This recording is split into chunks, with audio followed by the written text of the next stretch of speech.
Hi everyone, this is Kali Star with Earth Matterz, and I'm going to share with you some of the things that are in our veggie bundles this week.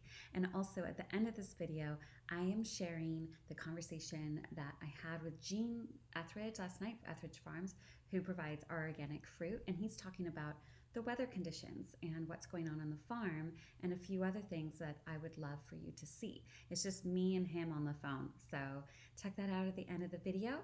And today, I'm going to share some of the things that are in the family enlarges first. There's a few things, and this will happen, is that a farm will say, well, I only have this much of this thing, because we're working with small farms and they really appreciate our support. And it's a really magical and adventurous experience, supporting them directly. So one of those things is that how they appreciate us so much, because when they say, well, I only have this much of this thing and this much of this thing, can you get this and that? And I say yes, and they're like, oh my God, thank you. Or I say, oh, I want to get the yellow zucchini, and they're like, oh, I'm so sorry. The day before, they're like, I'm so sorry, we just didn't have enough. Can we get you green zucchini? And I say yes. And so we're going to get more into those stories later, but right now I'm going to just share with you that in the family bundles, we were getting one herb, and I asked for shiso, and they said, well, we have a little bit of that, but we also have some lemon balm, or we have some amaranth. So you'll get one of these things. And so just so you know what the difference is, amaranth are these beautiful purple leaves. He was recommending that we eat them raw. And then there's also the lemon balm that will be pretty obvious from the flavor. I forget, lemon balm. It tastes lemony. And then there's the shiso. If I just eat the one little leaf, I'm not crazy about the flavor, but when I put it in something, it's magic. I made a sauce last week with the shiso, just a little bit of shiso, and it's zucchini puree sauce, and it's so good, and the flavor is so magic. So you can see that recipe. It's on the blog, on our website under recipes. Shiso, if you get that, that's what it looks like. Okay, we have a little bit of tomatillos this week, which is great news because that means also that tomatoes are coming really soon. The beginning, tomatillos are really wonderful to roast them. They taste really good when I chop them into quarters and roast them. I don't put any oil on it, but I just let it get a little brown on top and mushy, and then I'll mix that and make a salsa with it, some kind of sauce. And this week I'm going to experiment with strawberries and tomatillos. There is a cucumber and tomatillo gazpacho recipe on the newsletter, so there's a link to that at the bottom of the newsletter. That looks really good. The fruit that everybody is getting today, so this is one of those things that, because of the weather and just, availability, some people will end up with nectarines and some people with plums. So these nectarines are pretty firm. You can wait. These ones you can leave. Usually we say put the fruit in the fridge. Today I'm saying, these are a little firm. You can leave this out for a little bit and just check on them. Tangelos, if you don't know what a tangelo is, it looks like an orange, but it has kind of this raised nipple on it. And, the tangelos are very tangy. In the family enlarges, we have fava beans. And I just want to mention, don't worry if you see these little black spots on it, they're fine. Nothing wrong with them. Fava beans are so delicious. And if you haven't seen my other videos about how to cook these, it's pretty simple. You're just gonna pull off these pods. And then on the inside, you get this incredible bean. But you've got to take the skin off the bean. And it's much easier to do that if you blanch the beans first, because what I'm doing right now, it would take way too long. Blanch the beans, and then you just prick a little piece and you can slip the bean out of it really easily, and they're delicious. Let's see, family enlarges also have these gorgeous cauliflower. If you've never tried cauliflower tacos before, you might want to. I crave them. They're so good. I put some avocado, made them for our kids' cooking class. It was really, everyone loved them. We have some purple kale, and it's called red boar kale, and it's just got a purple tint to it. And it's one of my favorite ones just because of the color. And we got some carrots. Everybody's gonna get carrots. These are gorgeous. I'm so grateful. Farmer Andrew was so excited about our baby red torpedo onions. He's really proud of these. Tasty. We've got some green beans. And there's a really wonderful recipe in the newsletter on the link for green bean and kale. And then everyone's gonna get this chard. Thing with chard, if you want to love it, but you don't yet, just chop it up and steam it, and then add a little bit of nuts and raisins maybe, and then squeeze some lemon juice and olive oil on top at the end. The lemon juice makes a huge difference when it comes to steam chard. We also have some zucchini and cucumbers, just the regular ones, not the different kinds of varieties just yet. Next week we should have some of those really cool, like patty pan squash and stuff like that. This week is just regular green zucchini.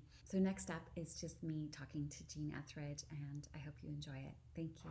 Hi, we're talking to Gene Etheridge of Etheridge Farms, and he's going to tell us what's going on the farm with the weather and why we have the fruit that we have right now and some other information. Well, the weather has been a challenge. It's been a challenge. It's always a challenge for farming, that's for sure. That's one thing you don't have any control over at all, and you just go along with the program as far as the weather's concerned. However, this year, the last 4 or 5 years, it's been really, really difficult. It's been very, very much changed. It feels like March weather at times, and here it is, almost mid-June. And the trees really get confused as to what they're trying to do and how they're trying to get their fruit. The trees are confused because of the weather. That's for sure. See, they're not sure what to do. They don't know what season it is. The trees? They're getting fooled every day. Mm. And the highs go as 109, which is unusual this time of year. And the very next day it might be only 85 or maybe 78. And lows might get down about 55. So that's a pretty big range in just one 24-hour period of time. Yeah. If I was a tree, I'd be confused by that. Yeah, they're used to humidity. They're used to maybe a 15-degree variance, but not those big swings. And the problem with that is that nothing ripens equally. You have to go through and you have to be very, very careful as to what you pick and how you pick it. And you have to watch what you do. Because sometimes they'll ripen real fast. You have 109-degree weather for, let's say, 3 or 4 days in a row. And you got to keep them hydrated. You got to keep them watered. And that's always a major task. We do drip systems and we do fogger systems, and we don't flood irrigate because we're very conscious of water usage. Mm-hmm. And so this weather situation right now, we have been dealing with this for about 4 to 6 years, and you and I have been talking about it. Each season, we talk about this, and this time is even seems to be a little bit harsher than other years because.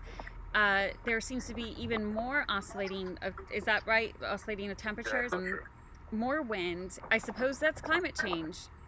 No matter what people tell you, we're in the elements every day, and we can tell there's quite a change. I'll just go very quickly with you. As when I was a kid here, I lived here most of my life. It used to be foggy about 4 to 5 months out of the year. This thing down here called Philly fog. That is no longer even here anymore. That doesn't even happen in the last probably 10, 15 years. And then the rain season, we can always count on being December, January, and then heavy in February. Don't even count on that anymore. Sometimes it hits in October. It goes all the way over until May. And all that has something to do with changing what the fruit is ready to accept, what it can take, what it cannot take, and how it affects the fruit. And so we have plums and tangelos this weekend for all of our veggie bundles. And can you just describe to us real quick why we're getting plums again and a little more citrus again? Although I will say before we get into that, our mixed fruit boxes will have lots of peaches this week. So we're doing great with those. And maybe not as much variety, but definitely there's lots of peaches, which is going to be amazing. And we'll also have some apricots that were affected by the hail and have little spots on them, but they taste totally great and they're perfectly fine. But why do we have plums and tangelos for our veggie boxes this weekend? Tangelos, we planted a lot more tangelos. We have more tangelos available. They're very, very tough. They take the weather very well, and they last a long time. So that's why we have tangelos. They're Great. not just like a winter fruit or spring fruit. They're now into the summer. There's also a late lane orange, and it just is starting to be picked about 2 weeks ago, which that's the time of the year that they're picked. Maples in the summer are kind of unusual. Well, I have some of those as well. And then the plums, these are the early plums. I have 118 varieties of plums, and they'll go all the way up till about Christmas almost. Well, this is the first plum. It's called the red butte. Followed next by the black butte. Followed next by the rosa. Followed next by the Santa Rosa. Mm-hmm. So you get just in the beginning roll. They get plums, a lot of plums between now and November probably. All different varieties. Mm-hmm. Kelsey plums. Yep, the green good. ones.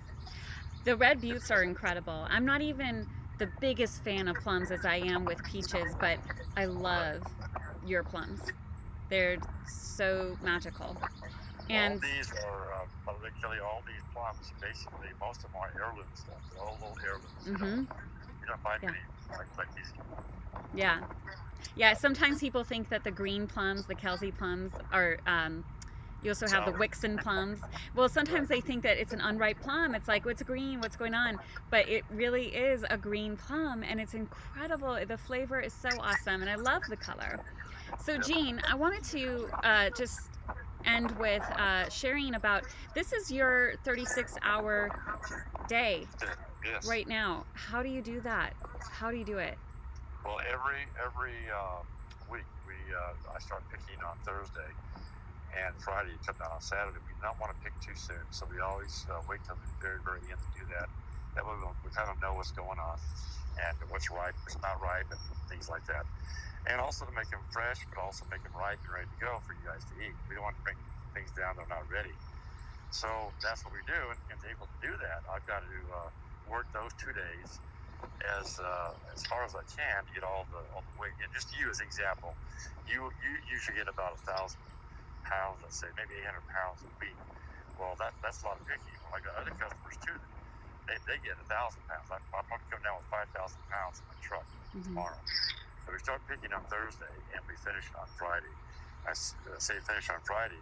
It's not until usually about 10 o'clock we finish. I'm doing right now. We're picking, packing, and loading right now. And that'll take another 4 or 5 hours to do this. And then I got to get up and start getting ready to come your way at midnight. And then I come down 3.5 hours on the road, leave here at 1, come down, and I'm there at 4:30 or something like that. How do you do that? Well, I would fall asleep. Yeah, it's a matter of pacing. It's a matter of knowing how to eat. You don't gorge yourself on this night. You just eat a little bit. You just get comfortable, and then you just your body gets trained to do this. How many years have you trained your body to do this? About 30. About 30 years. That's incredible. Yeah, I'm not. And you can't tell, because if you see Gene at the farmer's market, you would not guess that he is pulling off a 36-hour day. Looking forward though to that night when I go to the hotel and I crash. Yeah. And I wake up the next morning and start at the casino market in the morning about 5:30. So, but you're right. Saturday nights are good. Yeah. Nights are... Well, what's amazing too is that the fact that you do your own farmers markets and that you're showing up for them is incredible. That's already incredible, right? And on top of that, for you to be able to do that, you're pulling off a 36-hour day. So, Gene is one of those amazing farmers, and he's such a family man. He's so friendly, and he just loves to connect with his customers. And anytime I see him, when I pick up from him at the farmer's market or giving him a check or just want to talk to him real quick about something, he's always talking to somebody about something cool. And he's always connecting with his customers, and he's known them for such a long time. And he's been at the Encino market for so long. How many years have you been at the Encino market? Well, I started both these markets. In fact, if you notice, you come to Calabasas, I'm the only one. Notice next time you come, I'm the only one that's allowed a truck in that market because seniority. I helped start the market back in, I don't know what it was, 91 or something like that, or maybe 90. But and then Encino, I was in Encino about 2 months earlier in Encino than I was in Calabasas. So in 91, I just moved nearby and started going to the Encino market when I was a kid. So I knew you. I just didn't know I knew you, and then I really knew you later. Talking and just enjoying each other. That's I mentioned earlier that that's what you do as family, and that's exactly what this is all about. It's not just a matter of enterprise. It's not a matter of just growing food and selling it for profit. It's a matter of making sure that people are healthy, they have the best possible things we can get to them, and it's fresh, ready to eat. It's tasty. And if there's issues with it, then we just make it good. We can write some do our best. So. And, you know, and the same goes for our side. We're not going to go, we don't pick up at warehouses and just get everything in one place. And, you know, sure, it would be a lot easier for us. And it would just be a totally different thing. That's just not what we do. Right, and exactly. So I really appreciate this, Gene, a lot. Thank you so much for taking the time to talk to us again, and so that I can share this with everyone. So we'll see you soon. Good. Thank you, Gene. I will. Bye-bye. Bye.